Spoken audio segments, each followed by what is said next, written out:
UFOs are real, burgeoning, and not going away.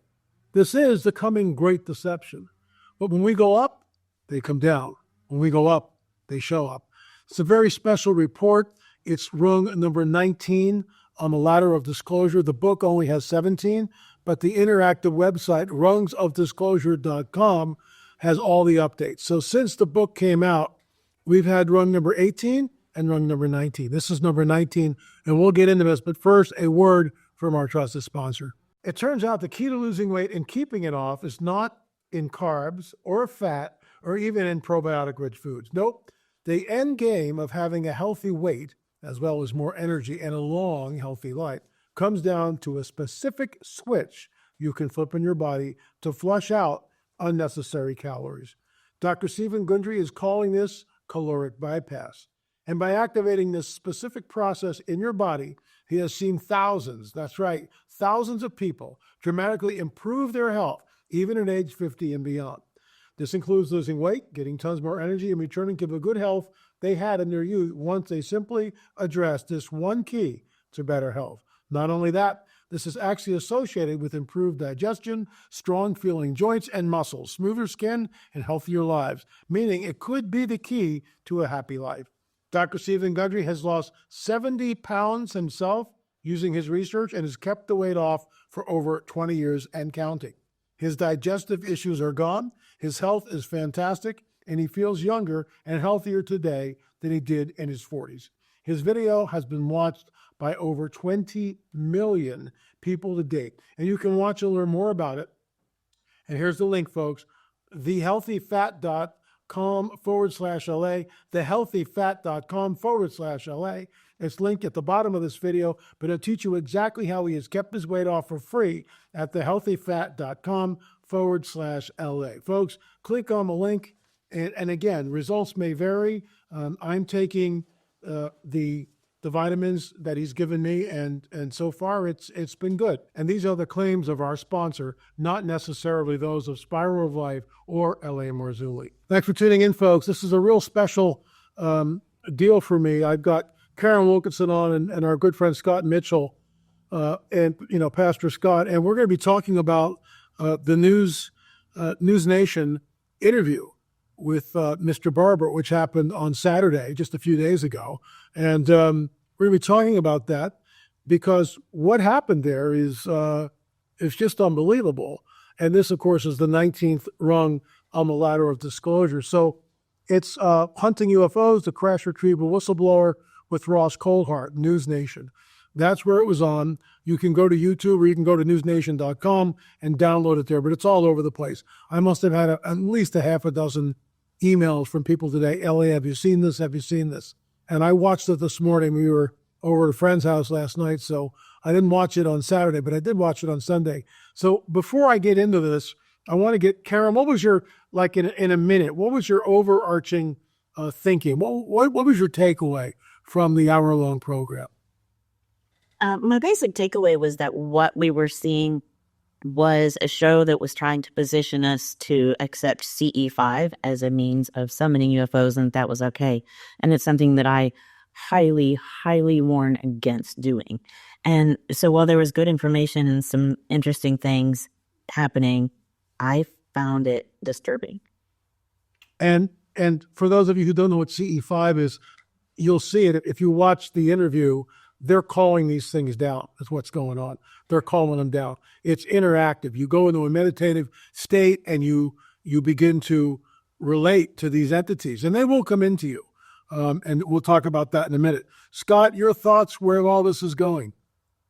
Yeah, LA, when I was watching it, of course, thankfully Karen texted me to say, "Are you seeing this?" And I turned it on immediately because I was watching the Texas game. But this was more interesting, to be honest with you. And when I started watching it, I was struck by a number of things, but not the least of which was when they mentioned CE5, I always like to think in terms of, a person that knows nothing. Since I do a podcast, I like to think, okay, how can I reach people that don't know anything about this? So I immediately did a search for CE5 just as though I was watching it and never heard of it before, expecting to get a definition of, Close Encounters of the Fifth Kind. The first link that popped up, LA, was the CE5 portal where Stephen Greer's There you go. website is set to teach you how to do this. Yeah. And to conjure these things. And it just shocked me. And this is where we are. I mean, and when you watch this, this entity is still in him. It's with him, and he doesn't realize that he's partially possessed. Yeah. He doesn't realize that yet. So the first slide here, there's Mr. Barber on the right, and there's the host, Mr. Colbert, and he states on the record, Barber states on the record, that these entities are of non-human origin.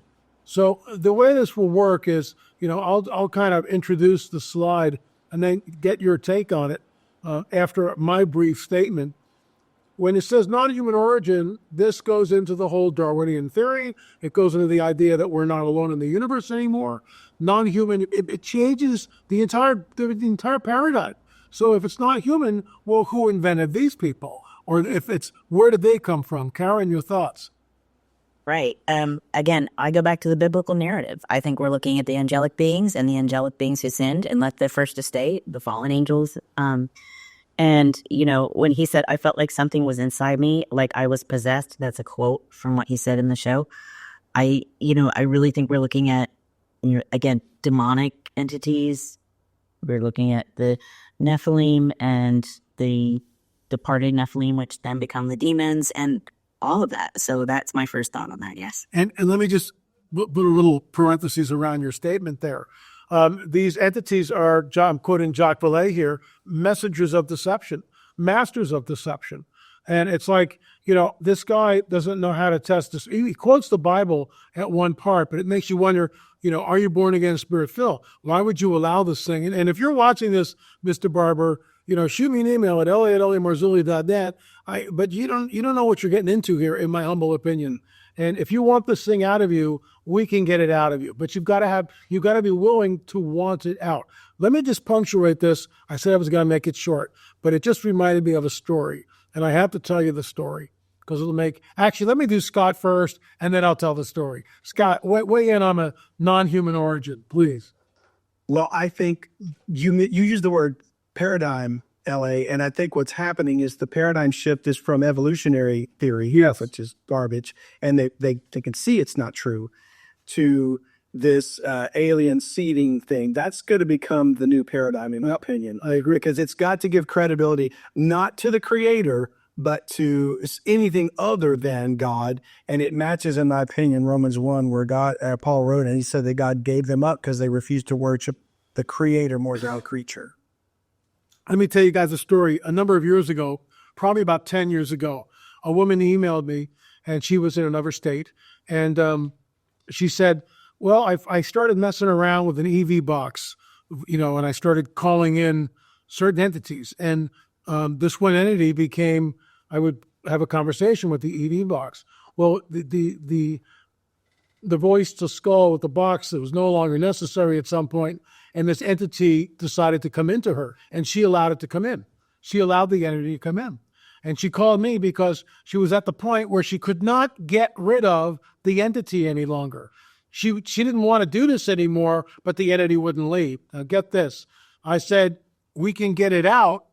And I started to pray for her. And the Lord said, the Holy Spirit just immediately said, she doesn't want it out. You can't do anything. And so I asked her, I said, let me ask you something. You don't want this thing out, do you? And she said, well, we've had a long talk and we've come to a mutual understanding. It's like, seriously? Seriously. Because if a person wants it in and invites it in, and this is the danger of CE5, it's going to come in and it's going to stay in. The person has to want, it's free will. The person has to want it out. So, non-human origin, this is the idea of panspermia. It's the idea that we were seeded here by a race of extraterrestrials. Karen, I've been banging on this drum for 30 years. And you know that. I've got books and DVDs, and my gosh, 30 films and 14 books. It's ridiculous, the corpus of work here. And it's not about, all the books and all this other stuff. It's about the fact that we've been warning about this. And you know what? This whole thing is accelerating. Let's go on to the next slide. So look in his eyes, and I want you guys to talk about that. And we're not trying to disparage Mr. Barber in any way. Mr. Barber, we love you, but you don't know what you're dealing with here. Seriously, you don't know what you're dealing with.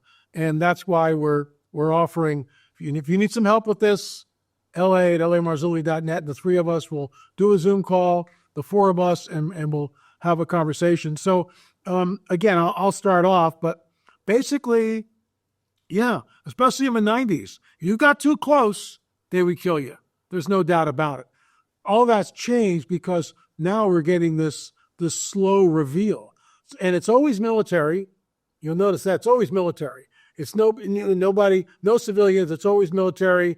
They're tied to the military industrial complex in some way. So it makes me wonder, why do they talk about their lives being threatened? I know Luis Elizondo has stated that recently. So what are your thoughts on that, Karen? Yeah, I think that's really interesting because I was texting the group that Scott's in last night when I was watching that. So I said, what I find very interesting is that his life was put in jeopardy at one point. And that's something that LA, you and I are no stranger to. We've had those things happen as well. I've gone through a near-death experience, through all that. But then that's gone away. And I haven't had threats, and I haven't seen that in the same way as I did 5 years ago, even 3 years ago, even 2 years ago. Okay. And I was speaking with my husband about it today, and my theory on it is, and he agrees with me, is that now we're actually feeding the narrative, not the biblical side of it. That's not welcomed. But we are feeding the narrative of sharing information. Now the tide has changed a bit, and some of this information is wanted out there. So we've been sucked into the narrative and are no longer someone that necessarily they want to be disposed of, in my opinion, because I felt, just so much less pressure than before in sharing a message. However, the biblical message is still definitely not welcomed. Oh, it isn't. I mean, there's all these UFO conferences, and my phone doesn't even ring. So it's like, it's over. Scott, what are your thoughts on this? I have to say, the first time I saw Barber in this interview, I noted that visible upper sclera, which is the tops of the whites of your eyes. Normally, you don't see that in a person in the conversation unless they're expressing surprise, they're wide-eyed and or shock or something like that. And I don't mean to be ugly, but I immediately thought of pictures of Adam Schiff, who is a known pathological liar in Congress, but he's got that same appearance. And it just makes me wonder if there is, not study this medically or anything, but it just makes me wonder if this is evidence of a familiar spirit, and perhaps he seems to admit that he embraced this thing when it came in and he called it possessed. I mean, that look is either one of fear and he's masking it, or perhaps he's controlled. I don't know. Well, it's interesting. I interviewed a woman who claimed she was an Arcturian hybrid. And when I began, to kind of press up against her and say, well, why should we believe anything that the so-called Arcturians say? The biblical prophetic narrative has a thread of prophecy from Genesis to Revelation. I can hang my hat on that. Someone is calling out the future with great specificity before the events happen.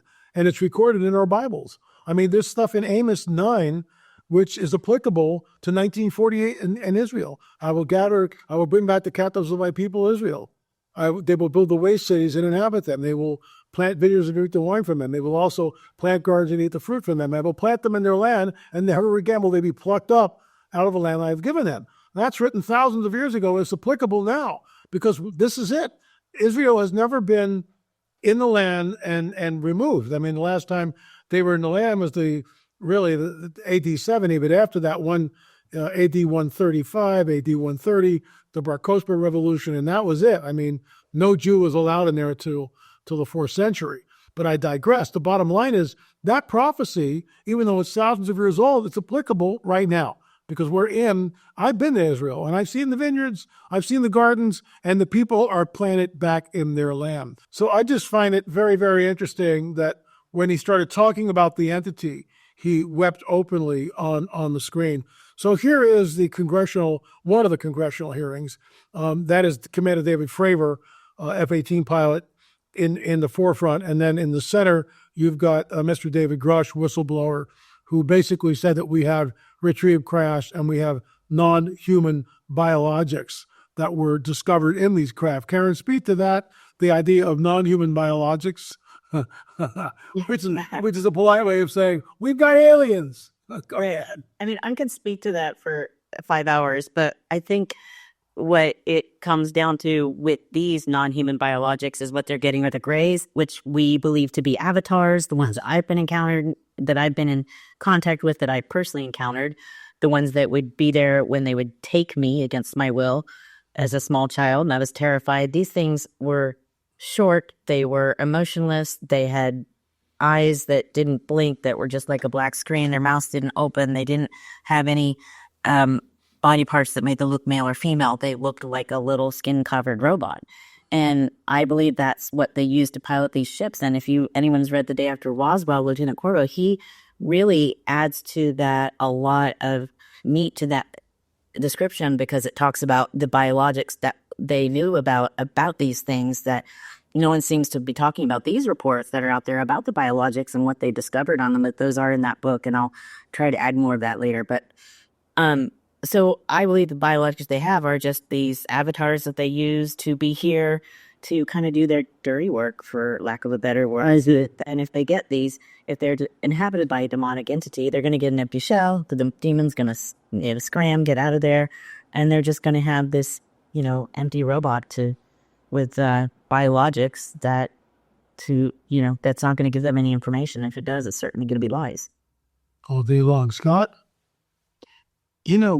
Ellie, what struck me about this, Karen has such a unique perspective because of her experience. Right.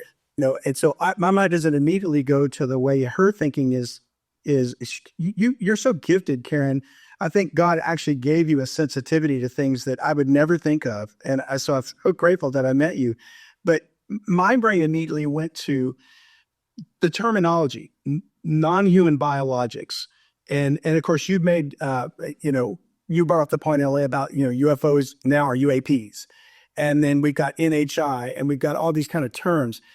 I'm going to quote you, and you either wrote it in Rungs of Disclosure or you say it all the time, but it's a managed agenda. Yeah, it is. And I think that's what's happening is who, maybe not necessarily these men, although one of them could be a plant. Yeah, you don't know who's running the agenda. Right. We just don't know. But the terminology is changing because I think they're trying to shape this narrative. And for me, non-human biologic, or NHI, allows for an entity to be either a fallen angel, a Nephilim hybrid, a demon, or an alien. And that way they're covering their rear end, so to speak, because I almost think even these demonic entities have to engage through the rules of engagement the Lord put out. Absolutely. They have to reveal their covenants and their contracts somehow. I'm not sure, but yeah. No, I agree, especially the contract. I mean, they're the protocols of this war. This is why they haven't, parked hundreds of mile-wide ships over the cities of the world, because they can't. They have to be, God sends them strong delusion.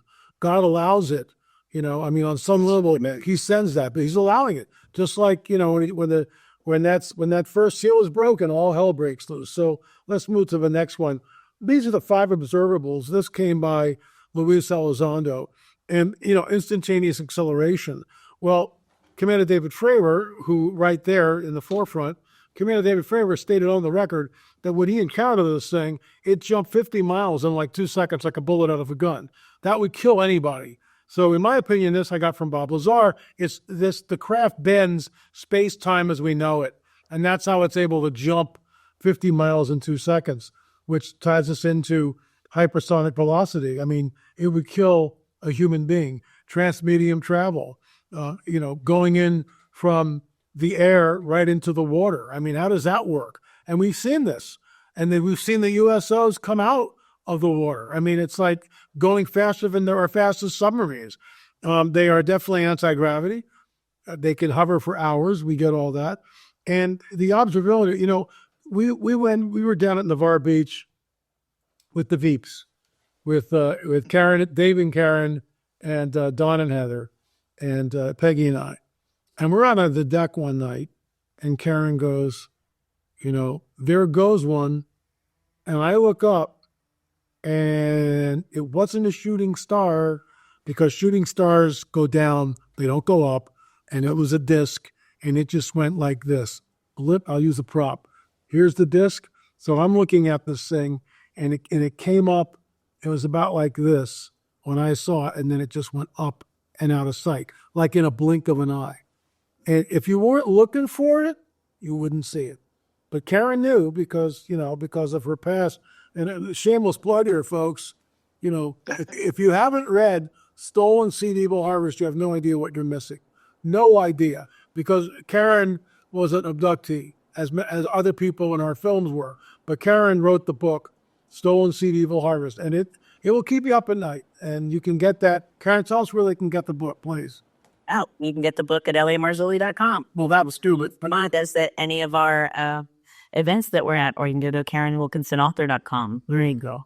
All of those will link back to places that you can find the book. So, what are your observations? What are your thoughts on Luis Elizondo's, the 5 UAP observables? When you see that, what's your reaction? I think it's spot on. I think it's interesting you brought up that evening when we saw that craft, because it was so masked against the sky. Yes, it was. Looking at it, it was almost an outline of the same color and the same color of the sky, but you could clearly see it was one of the triangular kind of shape, but it had kind of a curved in wing, and it just went smoothly and quickly. There's no noise, no disturbance, no noise anywhere, but I felt it. And well, you called it. You called it out. Yeah, I mean, you knew it was there. And right, and it was just, the acceleration was not something we see. It wasn't an airplane. They don't do that. It wasn't a shooting star. It didn't have the light. It didn't go down. We saw lots of beautiful shooting stars out there. And to see that, it very low observability. And that's the thing is, we're with all of the drones and orbs and things that have been in the news in the last 6 months, 12 months. It's almost as if we're being desensitized to it. To look up to the sky and see something up there now is becoming commonplace. And to see something you can't describe is. But what I'm not seeing are things like what we saw that night yet. I mean, I think it's a slow trickle of, let's start slowly bringing in things. Okay, this is weird. Now let's bring in something a little more strange. Because what I didn't see with those drones and things were all these 5 levels of observables. So I think that's kind of interesting. But I do agree with those, yes. Scott? LA, when I see those 5 observables there, I think what's sad for the Christian world, at least in America, is that they look at this and their Western mindset about the angelic realm won't allow them to think this could be fallen angels. Right. Because why would they need technology? They think of angels, in my opinion, in the wrong view. That they don't need technology, they don't have commerce, and they don't have inner fighting and things like that. They don't acknowledge that the human civilization is patterned after theirs. So I think it's sad that there's this mental block, and it's such a Western view, or Timothy Alberino calls it an anthropocentric view rather than a Christocentric view. He made those words up, but they're good ones for me. So I think that's a problem, is that there's a lot of Christians that need to be informed about this, but their current paradigm won't let them accept this because they won't let the Bible reveal what angels really are. I couldn't agree with you more. Look at the eyes, and this is a great shot, and he basically states on the record that we're not alone. So, okay, I get it, we're not alone, but are these really extraterrestrials from a faraway planet, or are they interdimensional entities with a very nefarious agenda? Karen, what do you think? Well, I agree with you on that one. These are interdimensional entities with a very nefarious agenda. And while there are good angelic beings out there that God sends to watch over us and protect us when we ask him, we can't tell the difference, because the person who's coming to rob your home or start a fire or do bad things, they don't advertise that. They come across as suave and someone you can trust and someone you don't have to worry about, So, and where do we get that? From human nature, from the fallen world that we live in. And how did it become fallen? Because Adam and Eve were tempted in the garden. By whom? By the angelic beings. They're masters at this. They started it. And that's an ease of deception. Absolutely. Scott? Amen. They've been with us from the beginning. They're not extraterrestrials; they're ultra terrestrials. And isn't it odd that if we look at the universe as we understand it now, with the planets in our solar system alone, well, why don't they go pick on those planets? Why don't you go and have it at Jupiter or something? What is your obsession with this planet? Well, somebody said these are just the gods returning. Exactly. Been worshipped in the past. They're just coming back. They got a new look and a new name, but it's the same individuals. And I remember writing this in my very first book I ever wrote, Nephilim, a fictional account of the whole phenomena. And one of the protagonists is kind of, stating adamantly, why not give us the cure to cancer? If you're really from some faraway planet, why this cat and mouse game, number one? Number two, why not give us the cure to cancer? Give us something we can hang our hat up. And of course, they don't do that because they can't. So moving right along, he's talking about the ships that he's seen, that he's recovered, that, the egg-shaped. I mean, this is a big deal. This is really a big deal. This guy's coming forward.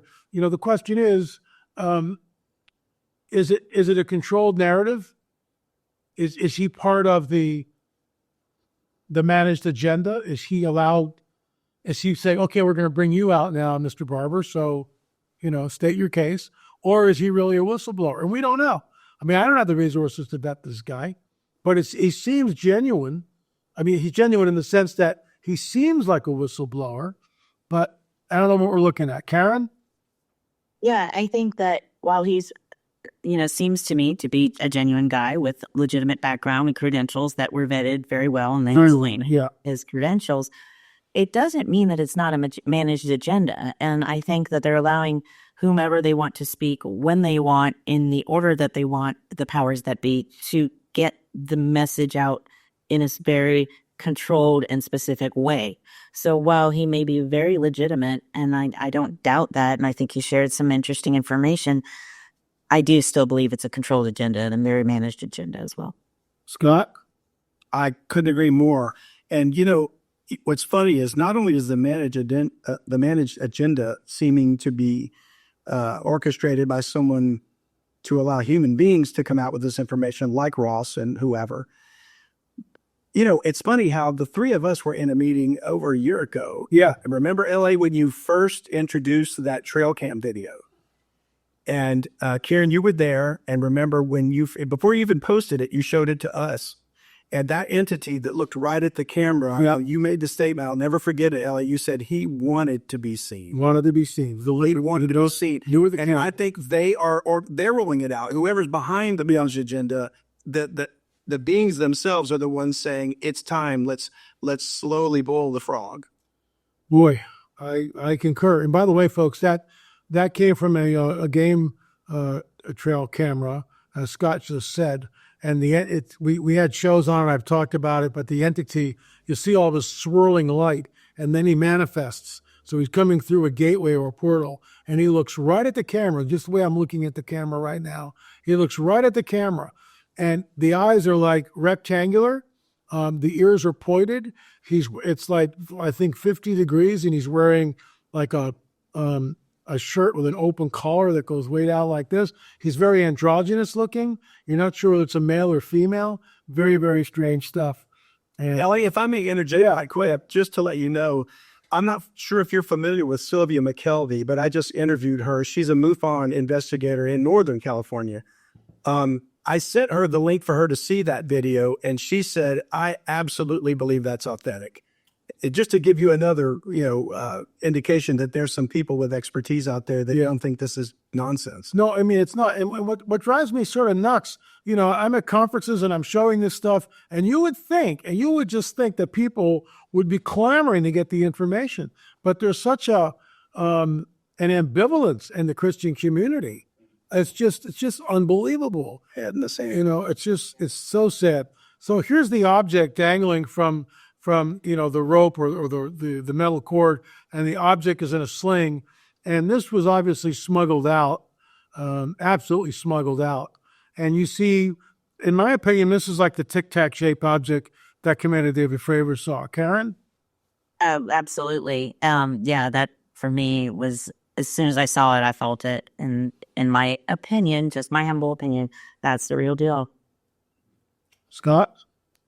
I didn't know what to make of it, not having had experience actually being near one or seeing one. So I'll defer to Karen for that one, because when I looked at it, I thought, well, I mean, could that be a balloon? Obviously, not a balloon filled with helium, because it would be floating. But, I try to be the skeptic when I can. I didn't see anything that totally impressed me, but, if the way he reacted emotionally about it. Yeah, very much so. Yeah, yeah. There's another shot of that, perfectly smooth. Wow. Yeah. So there are two in that film. They have this gentleman who is basically engaging in CE5, and we sort of talked about that in the beginning of the film, or the interview, I should say.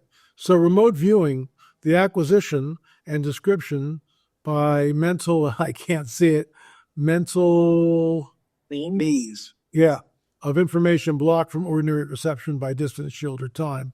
Remote viewer, a person who perceives, communicates with or perturbs characteristics of a designated target, person, or event. Look, remote viewing is real.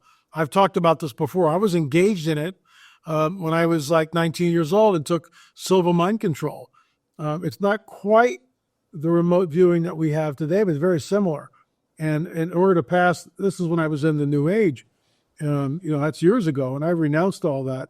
But I had in Silva mind control, you create a laboratory, you have 3 counselors, you would go down, you would meditate, close your eyes, take 3 deep breaths, and go down into your workroom and meet with your counselors and ask them, what are we looking at here? And eventually the counselors begin to talk to you. So my counselors were Curly of the Three Stooges, the Lone Ranger, and Jesus. Great combination, right? Those were my 3 counselors. And in order to pass the test, the instructor has a card and you don't know what's on the card. Just like remote viewing, you have no idea. And he goes, okay, diagnose what's wrong with the person. So I go down into my room and I do this, which is what I scan the person. I talk to my counselors. I come back up and I go, he has a brain tumor. And he flips the card over, brain tumor. So, it's real. This stuff is real. Because if you open yourself, if a person opens themselves up to this type of stuff, they will come in. They're looking for people. they're like, we need a few good men and women. That's where they're at. Karen, what do you think? Yeah. Of course I have since left all of that behind and that part of my life behind, to renew my faith in God and all of that and repented of all that. But growing up, from my earliest memories, doing things of extrasensory perception type things was just commonplace and everyday for me. Summoning people, thinking I want to talk to that person, so I'm just going to summon them into my space kind of thing, and they would call me it or come there. It was different. We didn't have email or text back then. And when I was on the ships, I was mentally connecting into them in order to operate them. It was like a full, just encompassing thing where your whole mind became part of it. And it's very hard to describe to someone who hasn't done it. But, and I repented of all that, but it was just so second nature. It's just so natural to do. And it was something that I did my entire life. So it was, if they had called upon me to be, they're calling the government program scions. And these are the people that are viewing and calling on these ships.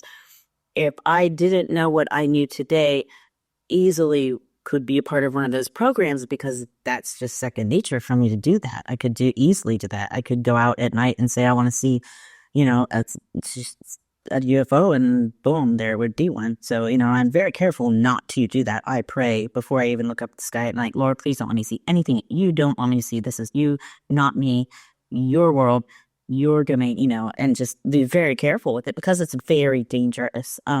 Because again, I go back to, you don't know what you're going to get. You don't differentiate from the bad guys. There's just no way to know. So I thought it was really interesting that and sorry to go on and on, but that he, in the interview, he identified that there was a government program using psionic people or scions to summon the ships, and that now in his new program that he started, which is called Skywatcher did it.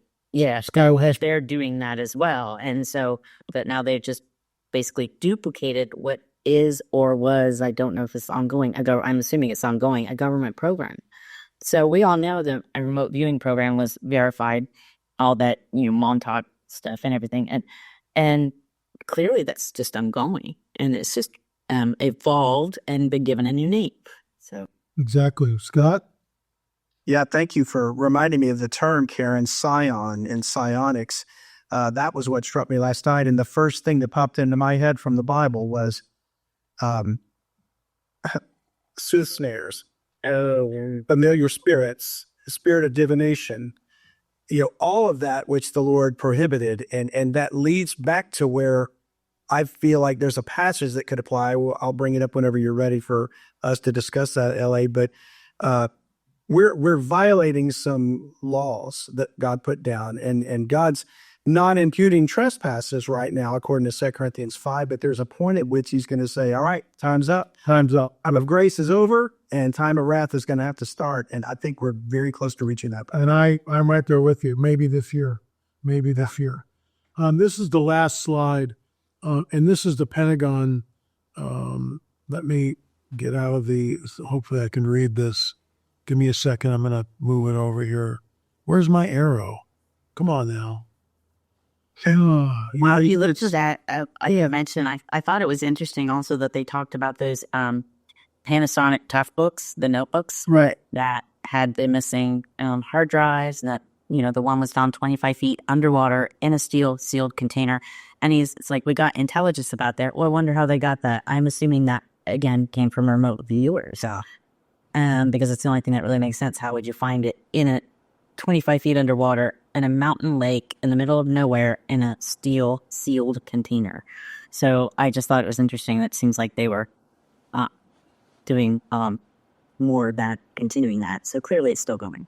Oh, there's no doubt. So we'll end it with, this is the Pentagon response to all this. Arrow is aware of the claims to date. Arrow has not discovered any verifiable information to substantiate claims that any programs regarding the possession of reverse engineered extraterrestrial materials have existed in the past or exist currently. Let me address that. The reason why she can say that is because everything is compartmentalized. She doesn't know what Philip Corso knew. Philip Corso was given information. She doesn't know what the whistleblowers that we've had in our $10 DVD set who talk. She doesn't know what David Grush knows. Thank you, Karen. She's kept completely away from it. So she can look you right in the eye and say, we don't know, because she doesn't know, because everything's compartmentalized, a managed agenda. The DOD and Arrow encourages any former or current government employee or contractor who believes they have information regarding U.S. government programs or activities related to UAP, UFO, to come forward and speak with Arrow. Individuals can submit a report on Arrow's website. By law, Arrow may receive all UAP-related information, including any classified national security information involving military, intelligence, and intelligence-related activities at all levels of classification, regardless of any restrictive access controls, special access programs, or compartmented access programs. Regards, Sugo, Defense Press Operations, OSD. So, it's a nice little letter, and basically, Luis Elizondo recently said he's being threatened. Gee, I wonder why. So, we'll probably never get to the bottom of this until, my OI craft show up over the cities of the world. More than likely after a nuclear event. Karen, I'm going to give it to you. These are your closing thoughts. So thanks so much for doing this with us. And Karen, your closing thoughts, please. Well, thank you for having me again, LA. It's always an honor to be here with you and to be able to share. Thank you for this platform to share. I really think the Pentagon responses is just a silly boilerplate thing that they put out there. And I go back to what we were talking about before. They're not in control. What's going to be released to the public, like you said, and Scott said so well, is what these entities decide is going to come out and when. So, and the way they compartmentalize just gives different people the ability to say different things at different times. And so she's clearly unaware. But in the fact that they can receive any information, big deal. Doesn't mean they're getting it. It makes them sound more important than they are. I just really caution everyone who watched that program not to take in too much of that, especially the CE5, the remote viewing, the Scion programs, things like that. These are very dangerous things, and we're not intended to play with these. No, we're not. We're not equipped to deal with it. No, we're not equipped for it. Bible warns us against it. It's very dangerous. I have been there, folks. I got to tell you, it's not worth it. The pain that you go through, the trauma, the lifetime of healing that you will have to go through, it's not worth it. Please take my word for this. Don't do it. It's not worth it. But God is so good, and God can rescue you from anything. So if you have gone down that road, you can get out of that. You can repent of that. You can find a better way, a healthier way, a happier way to live your life. And God is always there knocking, waiting for you to answer that door. And I encourage you to please do that. Amen. Scott? You know, LA, in closing, I think I would say this. These, if this is a managed agenda, which we believe it is, then it's being carefully crafted so that it entices more people to want to get in touch with these entities. And the passage that came to my mind about all this was in Isaiah 24 in verse 5, where it says, the earth also is defiled under the inhabitants thereof, because they've transgressed the laws, changed the ordinance, broken the everlasting covenant. And then it leads to God's wrath. And I think what's happening is, I mean, men have been murderers, liars, stealers for forever. So it can't be those laws. It's got to be the laws that separates the realm of the physical and the realm of the spiritual. And in fact, the everlasting covenant, if you trace that out, goes back to Genesis 9, when God said, you know, I won't destroy the earth again with a flood, and here's my token, the rainbow. But it was right after he told Noah to, again, you have dominion of the earth, be fruitful, multiply, replenish the earth. So how is man breaking that covenant? Well, the transgender, the intermingling with DNA of fallen angels.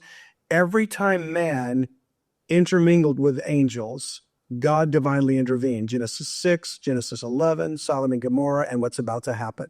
So if people don't realize these laws that are being broken are not exactly what this is a part of and what it's encouraging, then they need to wake up. And like Karen said, we need Jesus Christ now. You need it more than you need your next breath. So we need to trust Him and get away from this deception that's coming. Karen and Scott, thank you so much for coming on the record. Really appreciate it. It's been a great romp. Folks, if you haven't seen the News Nation interview, just go to News Nation. It's right there about the whistleblower. You'll be able to find it very quickly. I will tell you this. We are going up the rungs of the ladder of disclosure. There's the book right there, lamarzulli.com or rungsofdisclosure.com, which is an interactive site where all the updates, and this is the 19th rung. I'm kind of blown away that we're rapidly, advancing. So at some point, the top rung is full disclosure. And if you haven't read the book or seen the 10-box DVD set, you want to check that out, or just remain ignorant the rest of your life until Mile Wide Crafted, and you go, maybe I should have read that book. But thank you guys for coming on. Really appreciate it. Folks, before I go, let me just leave you with one parting thought. And that was, Karen's book too. Check that out. It's a must read if you're at all interested in it. This was a woman that lived it. So you want to read this, because these are not our warm, fuzzy space brothers, from some faraway planet. They are interdimensional entities with a very dark and nefarious agenda. But I'll leave you with this. UFOs are real, burgeoning, and not going away. This is the coming great deception. But when we go up, they come down. As you go up, they show up. Thanks so much for watching.